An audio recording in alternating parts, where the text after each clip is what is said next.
Hey guys, you have to excuse me sweating. I've been a little busy. I haven't filmed for a while because the weather's been so bad.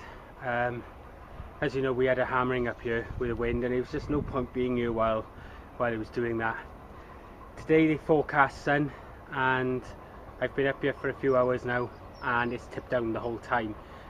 And this is the first chance I've had to get the camera out because the sun has actually just popped its head around the corner. So I thought I'd get the camera out. We've started digging the little wildlife pond that's up by the hibernaculum. So I'm going to just show you what we've been up to so far, and then I'll take you through each step. Now, because this is just a wildlife pond, I'm not bothered if it leaks a little and things like that, so I'm not going to line the pond like we'll be doing with the ducks and things like that. You can either usually line them with things like underlay or carpet, sand, anything to stop the sharps coming through in the roots and things like that, but I'm really not that bothered here. The liner I've got is quite a heavy duty woven fabric, so it should sort of be alright. If it leaks, we'll just take the liner out, put a different one in, and then we will line it. But for this time and matter, I'm going to get it in. I'm not going to line this pond.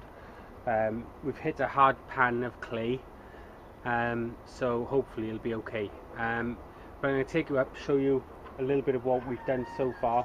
It looks a mess, it's just a hole in the ground. The shape is coming slowly, but as you can imagine, there's a lot of digging to do, so we'll take you over there now and we'll have a look over there.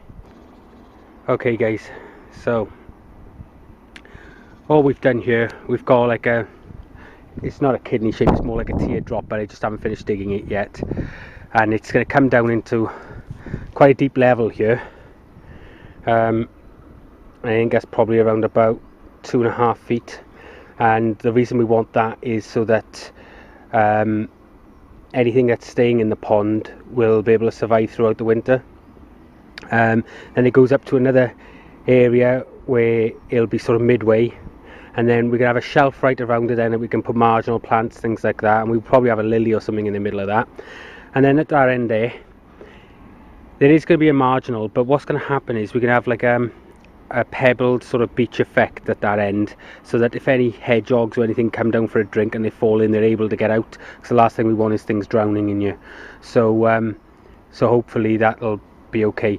Now we're on slightly uneven ground here, as you can see, and it is sloping forward, so what we have to do is build up this area here to make the whole banking straight. I don't want to take it down because the hibernaculum and everything's behind is fine, so we're going to use some of the spoil over there, and we're going to build up around this area here just to bring the edge of the pond up to the right levels. But until we got it all dug out, we won't know what that is just yet. But again, like I said, we'll sort that as we get to it. For now, that's it, and I'll come back to you in a bit with the next stage. Okay guys, please excuse my shadows.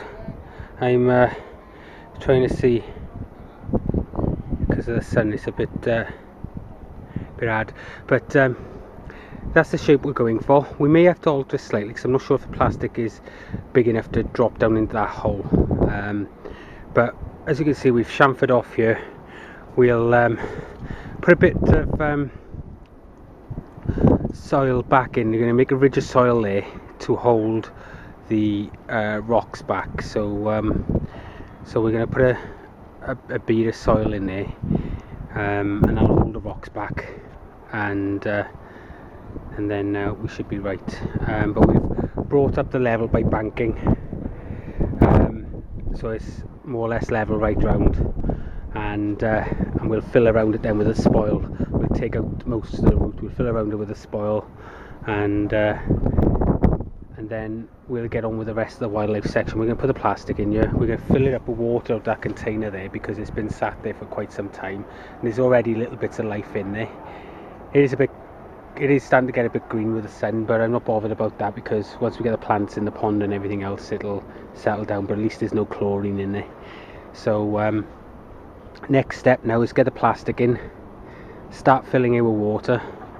I know there's a few little roots and stuff there, but because it's cut grass, they'll tend to go around rather than through. I'm hoping that it's only on the surface layer as well, because it doesn't matter what I put there, it's going to come through anyway. But this plastic is quite strong, so we'll see what happens. But it'll only come through at the surface layer, because after about 6 or 8 inches down there's nothing, it's just all clay. So well, as you can see from the bottom of that pit there, it's just nothing but clay.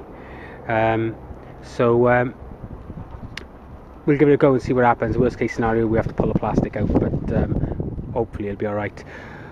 We've got to make up some pelly mix now and throw over. You can see the bulbs coming through, but of course over the winter we've had a lot of rain and that soil is all sunk. So until, what we'll do now, we'll get this pond finished and then we'll get a load of pelly mix over the top of that, which will help to sort of make that look a lot better, and also it'll allow seed to go off in it. So we'll have the bulbs coming through now. We've got our first flowers starting to come through there, and then once that's done, we've got a couple of bug hotels to build down here and a bird table, and then we've got to fence it off. This raspberry bed is going to stop any sort of persons going across into it from here, and there'll be a small fence the other side so no kids can run into it, but it's a dedicated wildlife area then, and we'll have a path that just goes up along there so we can get behind, because that's where all our composts and manures and things like that are going to be stored when I get around to doing that, and all our leaf mold we're going to get out of those bags. So I'll come back to you now when we get the plastic in, and and then start tidying up and things like that. But hopefully that'll be it now. We'll get a couple of rocks around it and things like that, but I gotta wash my boots down, so I'm not filling the whole thing with mud. Anyway, that's it for the moment. I'll come back to you in a bit. Okay, so we've got the pond in. I had to shorten it a little bit, so where the slope was, we've had to bring that in a bit. The liner that I'd ordered, I didn't realise they'd sent me a 3x3 metre and I'd ordered a 3x4 metre. So because of that, rather than sending it back and everything else, I've decided to shorten the pond a little bit. But as you can see, it's still a fair old size pond. It's got a nice big marginal shelf right around it now, as we saw when I dug it.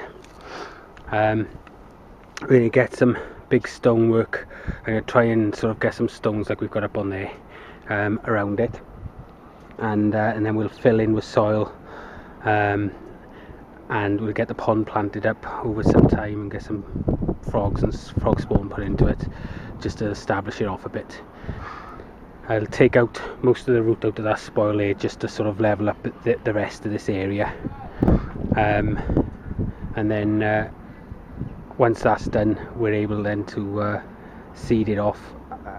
I don't know what I'm going to put down here, whether it's going to be grass or what, because we're going to have a lot of root coming through it anyway, and it's going to have to keep being mowed and stuff. So but at the end of the day, it's a wildlife section, so I'm not bothered if it goes nuts as long as it doesn't go to seed. Excuse the wind. I'm filming at the moment with no tripod and stuff, because I haven't got my car today. I've borrowed my mum's, and all my stuff is in my car. So the pond's in. It's nice and deep. We've got that shelf there. We need to obviously build up an area there so things can get out, which we will do.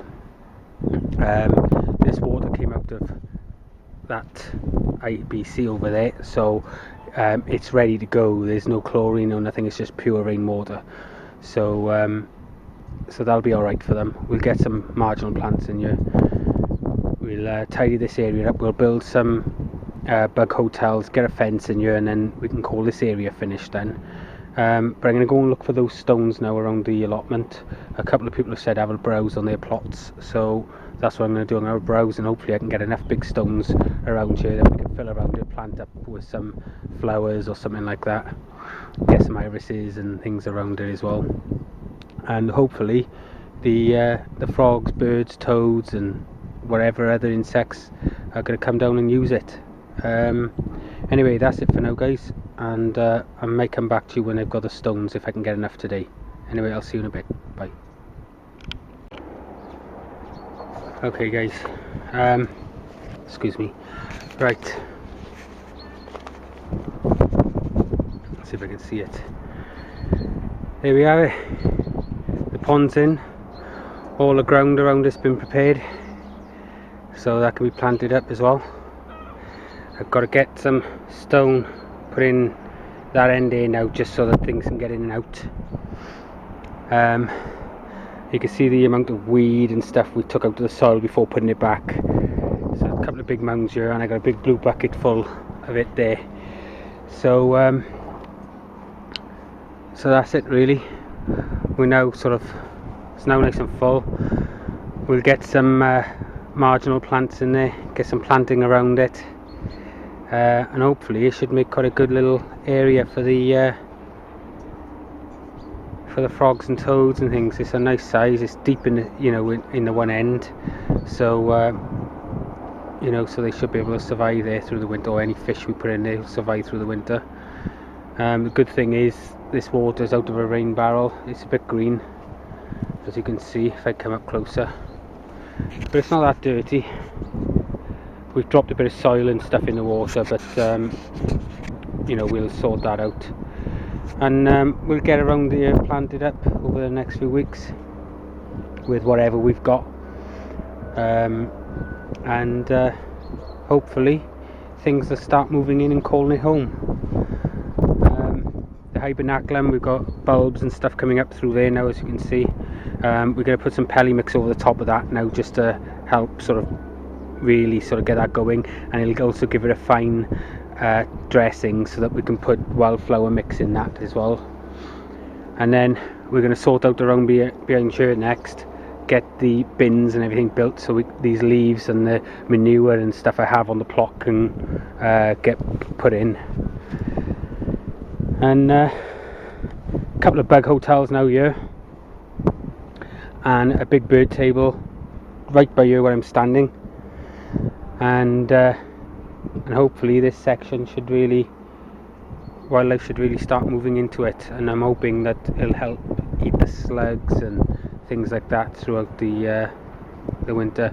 At the moment it's just going to be a stagnant pond. However, we are thinking about putting in a small little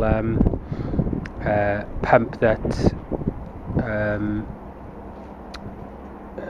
works off the solar, so we could put the solar panel in the polytunnel, so it doesn't get stolen, and the pump end the cable can be buried under the path that's going to go over there and come under the stones and down into the pond. But for now I'm happy with that. We'll get some stuff put in there, and away it goes. But that's another section, or another thing ticked off. Let's hope the wind don't come now and ruin something else, which gives me more work to do. Anyway, I think that's going to be it for today, guys, and I will speak to you shortly.